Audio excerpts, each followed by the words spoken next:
1er mars 2013. Bonjour à vous et bienvenue à ce premier point de l'actualité sur RTI 1. Ouvrons cette édition à Yamoussoukro où, avec la clôture hier du 42e sommet des chefs d'État et de gouvernement de la CEDEAO, au nombre des principales décisions de ce sommet, la décision de transformer la MISMA, la force africaine déployée au Mali, en mission de sécurité de l'ONU. Autre décision de taille, la reconduction du chef de l'État ivoirien Alassane Ouattara pour un an de plus à la tête de la communauté économique des États d'Afrique de l'Ouest. Retour sur cette clôture avec Jérôme Kofi Abolin.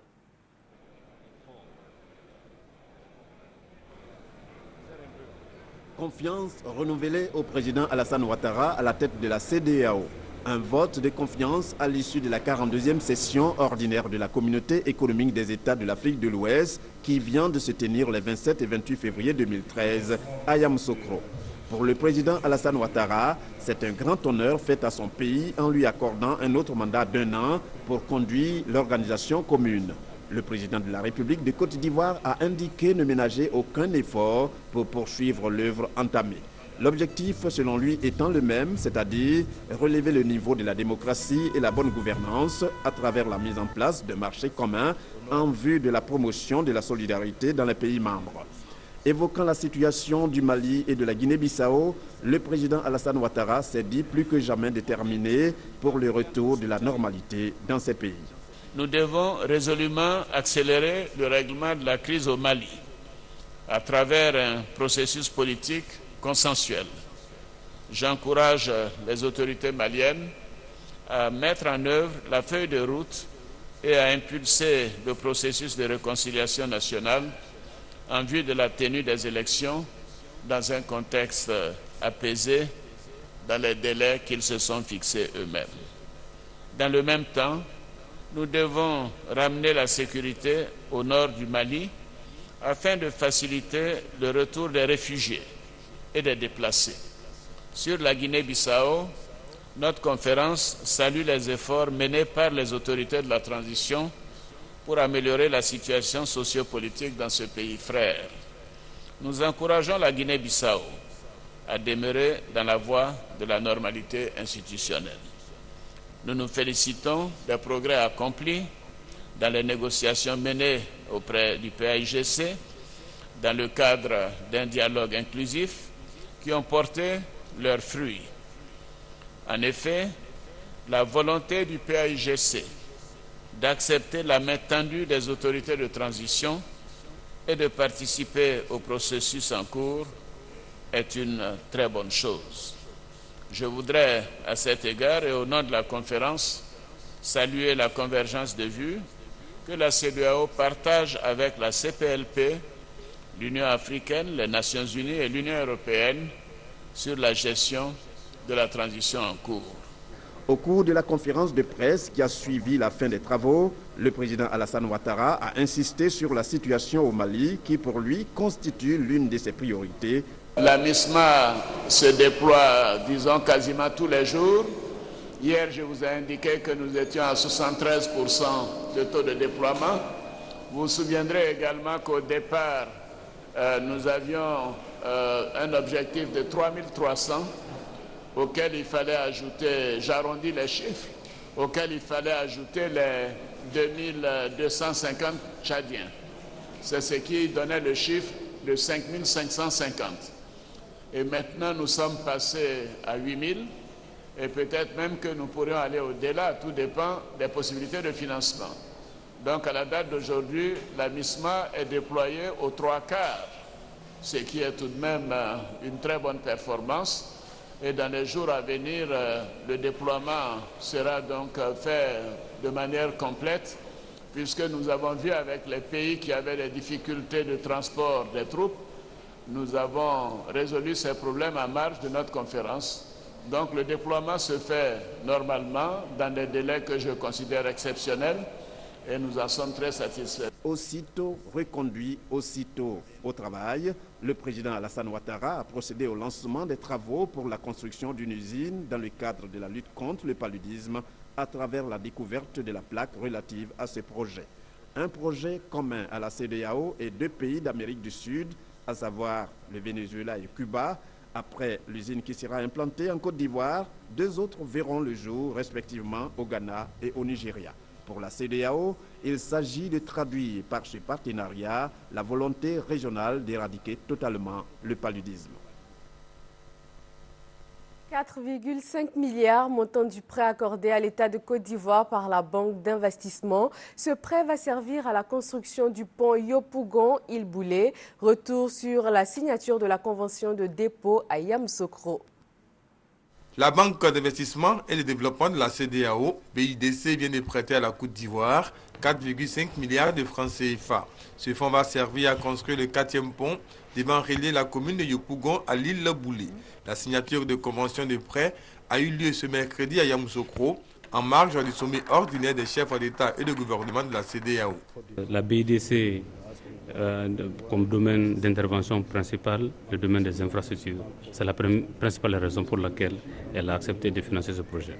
Ce prêt vient s'ajouter aux 14 milliards de francs CFA déjà mobilisés pour le même projet en septembre 2012.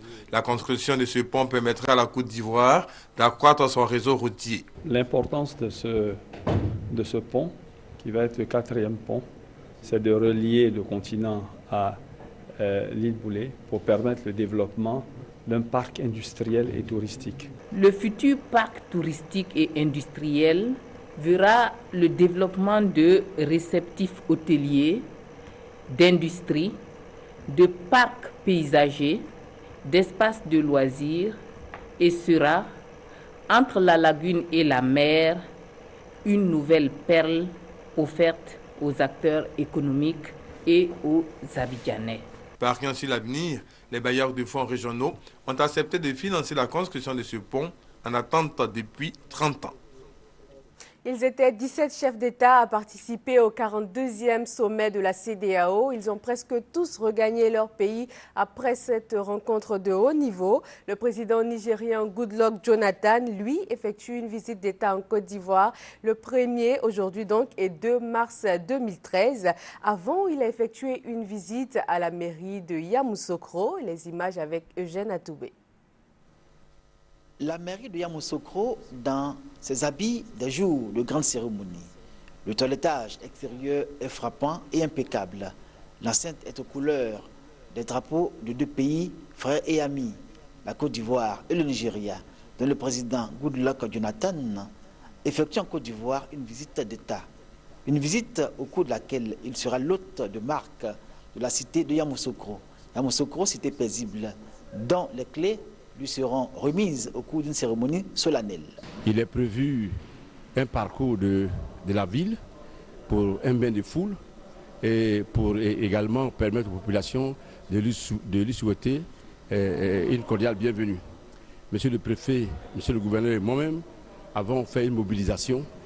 Nous sommes organisés pour que toutes les populations soient à cet accueil.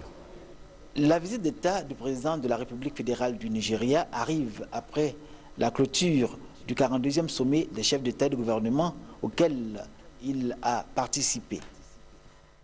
Retour à Abidjan où la mission de consultation d'un groupe d'administrateurs de la Banque africaine de développement BAD a démarré hier et elle se poursuivra jusqu'au 3 mars prochain. Laurent Akoun, secrétaire général du Front populaire ivoirien FPI, a été libéré hier matin. C'est l'information principale de l'actualité judiciaire ivoirienne. Cette libération intervient après 6 mois de détention à la Maka, mais Laurent Akoun sera assigné dans sa région d'origine à Mémi, près d'Abidjan, pendant 1 an. Et puis la dernière séance de l'audience de confirmation des charges contre Laurent Gbagbo, l'ex-président ivoirien.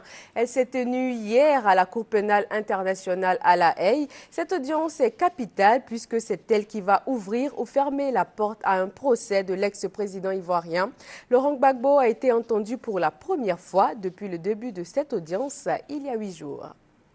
Ce dernier jour des audiences de confirmation de charges contre l'ex-président Laurent Gbagbo a été marqué par une marche des femmes dans la commune d'Abobo. Elles ont protesté contre les propos de l'avocat de l'ancien président ivoirien. Ils auraient qualifié l'affaire des 7 femmes tuées à Bobo d'un montage grossier. Patricia Omoetia.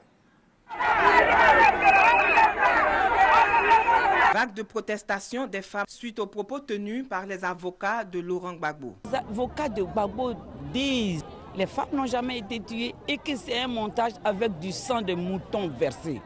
Mais là, on n'a pas digéré, on n'a pas accepté et on n'accepte pas. La présidente des femmes du RDR se dit meurtrie. Ça nous fait mal, c'est comme si on nous blessait encore une deuxième fois. Parce que c'est à ce même endroit-là. Nous étions présentes quand on a tiré, quand nos femmes sont tombées, d'autres sont décédées dans nos mains. Alors on ne peut vraiment pas nous dire que c'est du sang de mouton. La marche initiée par les femmes de la commune d'Abobo, en guise de protestation, s'est achevée sur le lieu même du drame, là où les 7 femmes ont été tuées le 7 mars 2011. Les danseuses traditionnelles ont, selon elles, apaisé les esprits des disparus en esquissant des pas de danse afin que la paix s'installe définitivement en Côte d'Ivoire. Un mot de religion avant de nous quitter. L'Église catholique n'a plus de pape depuis hier soir. Benoît XVI a officiellement rendu sa démission à 19h30 depuis la résidence secondaire des papes à Castel Gandolfo. Suivra alors une période assez particulière de siège vacant. Elle va durer jusqu'à ce que le conclave élise un nouveau pape, probablement avant les fêtes de Pâques. Voilà qui met fin à ce journal. Merci de votre attention.